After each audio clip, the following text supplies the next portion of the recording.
राजस्थान सिर्फ अपने किलों के लिए फेमस नहीं है, बल्कि ये अपने खूबसूरत मंदिरों के लिए भी फेमस है। इन्हीं खूबसूरत और शानदार मंदिरों में से है राजस्थान का किराडू मंदिर। ये किराडू मंदिर 5 मंदिरों का एक समूह है। ये मंदिर राजस्थान के सियानी में है। ये एक ऐसा मंदिर है जो कई सालों से शापित है, जिसकी वजह से यहाँ सूर्यास्त के बाद इसे वीरान छोड़ दिया जाता है। किराडू इलाका पहले एक शहर था, लेकिन समय के साथ साथ ये वीरान हो गया। किराडू में आज 5 मंदिरों में से सिर्फ 2 ही मंदिर सही हालात में बचे हैं। किराडू मंदिर के 5 मंदिरों में से एक है सोमेश्वर मंदिर, जो यहाँ के लोगों के बीच प्रसिद्ध है। इन 5 मंदिरों को किसने बनवाया, इसके बारे में ज़्यादा जानकारी नहीं है। इतिहासकारों का मानना है कि किराडू के मंदिर का निर्माण 11वीं से 12वीं शताब्दी के बीच में हुआ था और इन्हें परमार वंश के राजाओं ने बनवाया था। कुछ लोग तो ये भी कहते हैं कि यहाँ 5 मंदिरों में से एक सोमेश्वर मंदिर का निर्माण खुद परमार राजा सोमेश्वर ने करवाया था और बाकी 4 मंदिर पहले बने। सारे मंदिर मारू गुर्जर शैली में बनाए गए हैं। किराडू मंदिर के अभिलेखों से यहाँ के इलाके के बारे में जानकारी भी मिलती है। किराडू इलाका पहले किरात गुफा के नाम से जाना जाता था।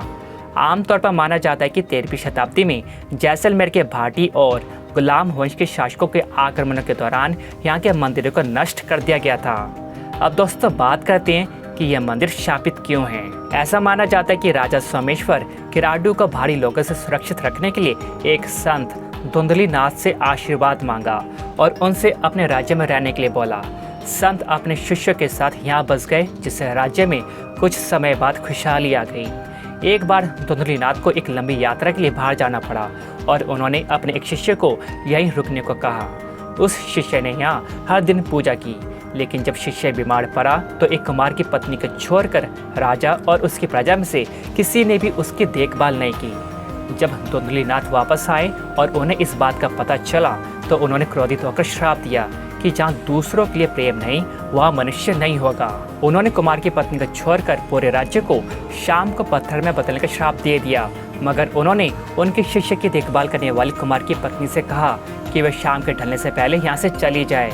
लेकिन कुमार की पत्नी ने शाम को पीछे मुड़कर इस इलाके को देख लिया तो वह भी दूसरे की तरह पत्थर की बन गई। एक दूसरी कहानी के अनुसार धुंधली नाथ तपस्या के लिए 12 साल के लिए इस शहर से बाहर चले गए थे, तो उन्होंने अपने शिष्य को लोगों से 5 उंगली से दान लेने का निर्देश दिया था। जब इस बात के बारे में राजा को पता चला, तब राजा ने अपनी प्रजा से 3 उंगली से दान करने का आदेश दे दिया। कुछ समय बाद वो संत यहाँ पर आए और इस बारे में उन्हें पता चला। तब संत ने उन लोगों को शाम को पत्थर में तब्दील होने का श्राप दे दिया, जिन्होंने 3 उंगली से दान दिया था। श्राप के दौरान एक बूढ़ी महिला ने जब शाम को पीछे मुड़कर देखा तो वो भी पत्थर की बन गई। तभी से लोग शाम को इस मंदिर के आसपास नहीं जाते।